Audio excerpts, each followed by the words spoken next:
Cumprimentamos a todos com a paz de nosso Senhor e Salvador Jesus Cristo. Estamos iniciando mais o programa EBD na TV. Nós estamos aí na segunda lição do segundo trimestre de 2016. Nós estamos estudando nas revistas da CPAD com o tema Maravilhosa Graça, o Evangelho de Jesus Cristo revelado na carta aos Romanos. E nós temos nesse trimestre o comentarista pastor José Gonçalves. Hoje estaremos estudando a lição de número 2, que tem como título A Necessidade Universal da Salvação em Cristo. Então o título aí nos diz que a necessidade de salvação é para todos, tanto aí judeus como gentios. E aí a salvação é para todos, também não é só para um grupo de pessoas, mas é para todos. O textuário da lição está em Romanos capítulo 3, versículo 10, que diz: Como está escrito, não há um justo, nenhum sequer. Está aqui o nosso textuário, Paulo escrevendo então aos Romanos, ele escreve que não há nenhum justo, nenhum sequer, ou seja, não existe ninguém na terra digno de ser salvo. Não existe ninguém na terra que não pecou. Não existe ninguém na terra que Deus possa dizer assim, esse nunca pecou. Veja só. Então todos pecaram. É isso que a Bíblia afirma. Destituídos estavam da glória de Deus. É isso que afirma então a palavra de Deus. Todos foram colocados aí num patamar só diante de Deus, porque todos pecaram.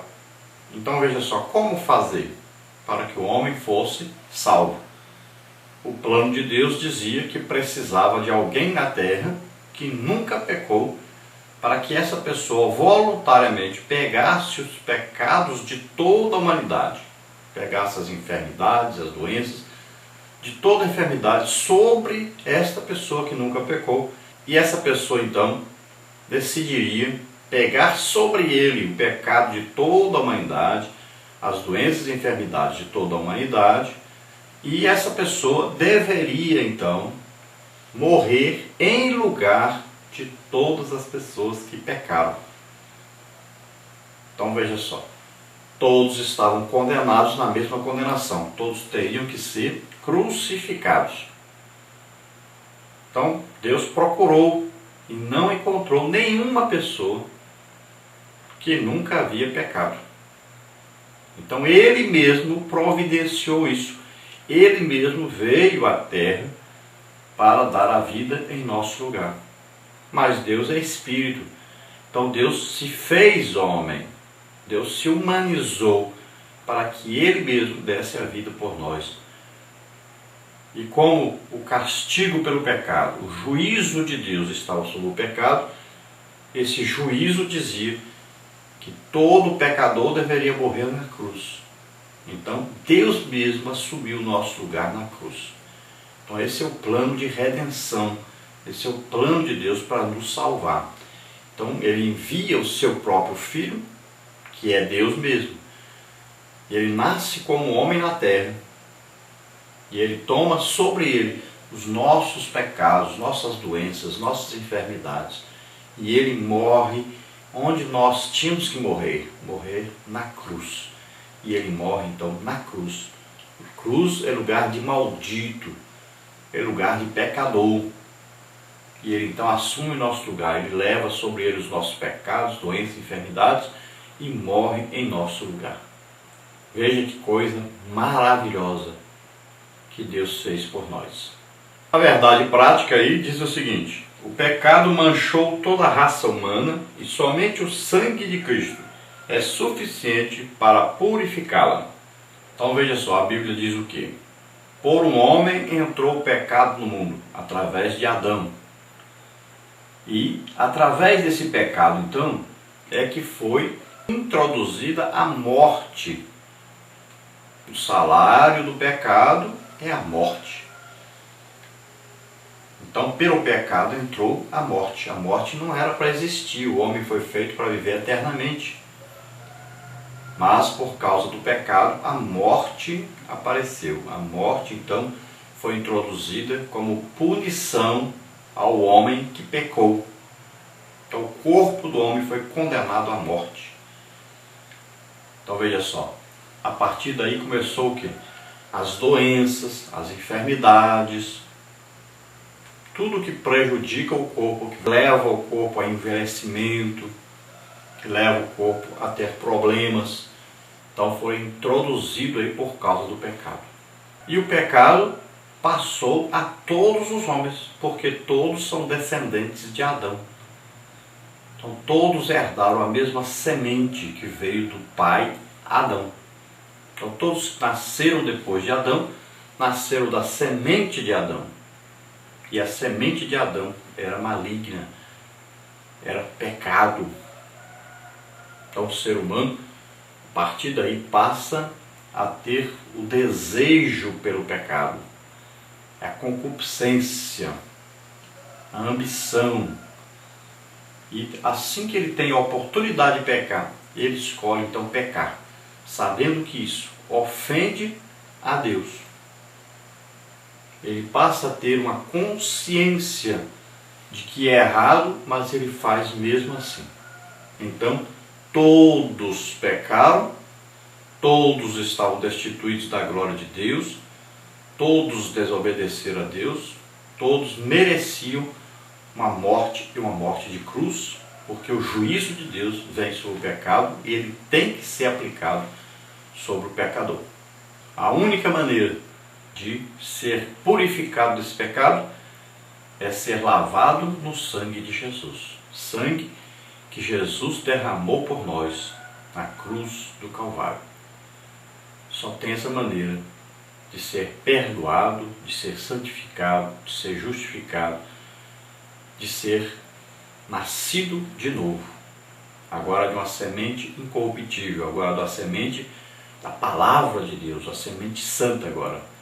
Então morrer para o passado, morrer para o pecado, morrer para a semente de Adão, para a condenação e viver agora para Deus uma nova vida, uma vida no Espírito, uma vida agora conduzida pelo Espírito Santo, uma vida agora cuja semente foi plantada em nós, que é a palavra de Deus. Então nós começamos tudo de novo. Agora temos que viver para Deus, vivermos em novidade de vida. Glória a Deus. A nossa leitura bíblica em classe está em Romanos capítulo 1, do versículo 18 ao versículo 20, depois os versículos de 25 a 27, depois o capítulo 2, versículo 1 e os versículos de 17 a 21. Vamos ler. Romanos 1, 18 em diante, então diz: porque do céu se manifesta a ira de Deus sobre toda impiedade e injustiça dos homens, que detêm a verdade em injustiça. Porquanto o que de Deus se pode conhecer, neles se manifesta, porque Deus lhe manifestou. Porque as suas coisas invisíveis, desde a criação do mundo, tanto o seu eterno poder como a sua divindade, se entendem e claramente se veem pelas coisas que estão criadas, para que eles fiquem inexcusáveis.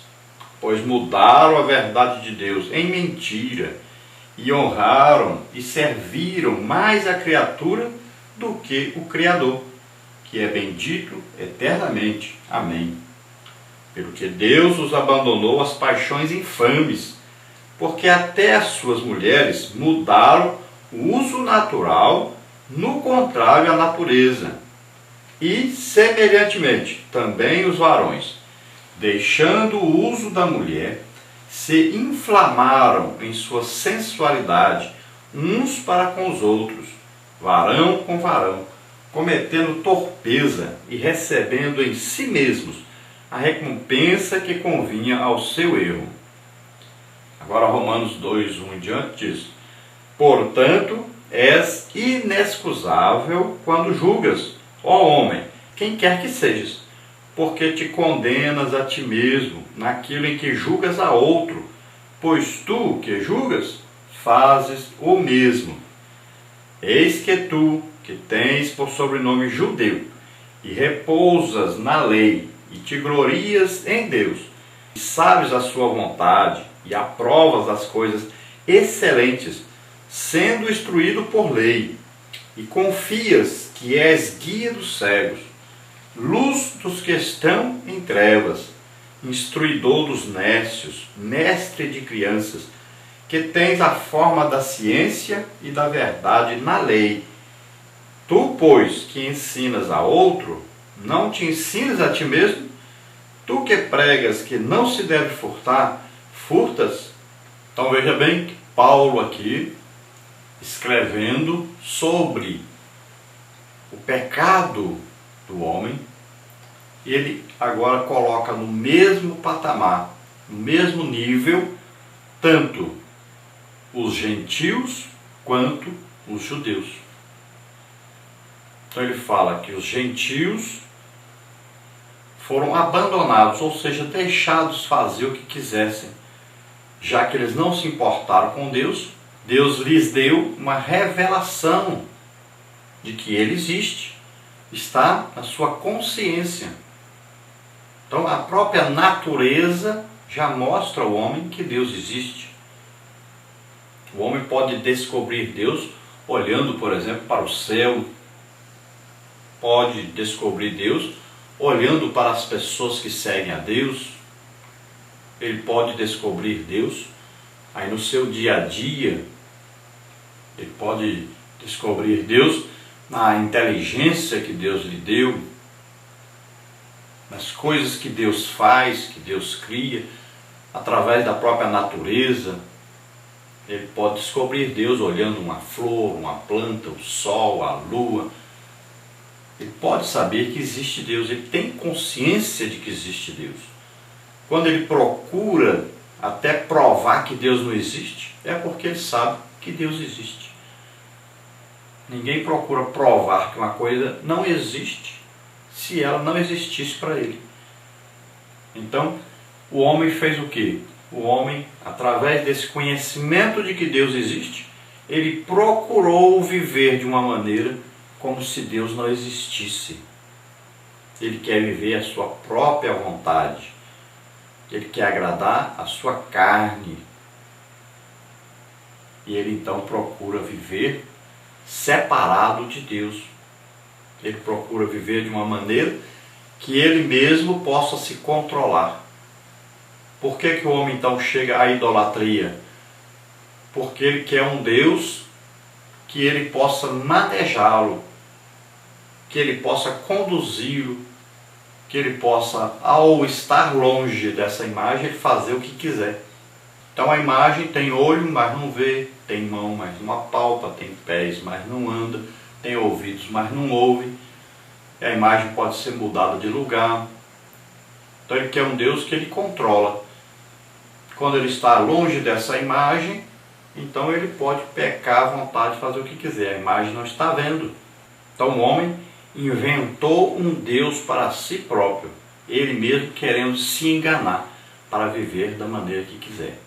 E devido a isso, devido a eles recusar o que Deus mostra para ele, que Deus existe, então Deus permite, Deus deixa o homem viver a sua própria maneira. E o homem então cada dia se perde mais, cada dia o homem inventa mais pecados. E o homem então abandonou até as coisas que Deus criou, que não deveriam nunca ser deixadas de lado. O homem então abandonou todas as normas, todas as leis que Deus deixou. E agora as mulheres começaram a se inflamar umas com as outras, os homens uns com os outros, cometendo um pecado terrível. A Bíblia fala torpeza. Em todo lugar que se refere a isso, a palavra de Deus fala que é abominação diante de Deus. Que é esse sexo de mulher com mulher, de homem com homem. E Deus diz que há uma recompensa para isso. Há um prêmio para isso. E nós temos visto aí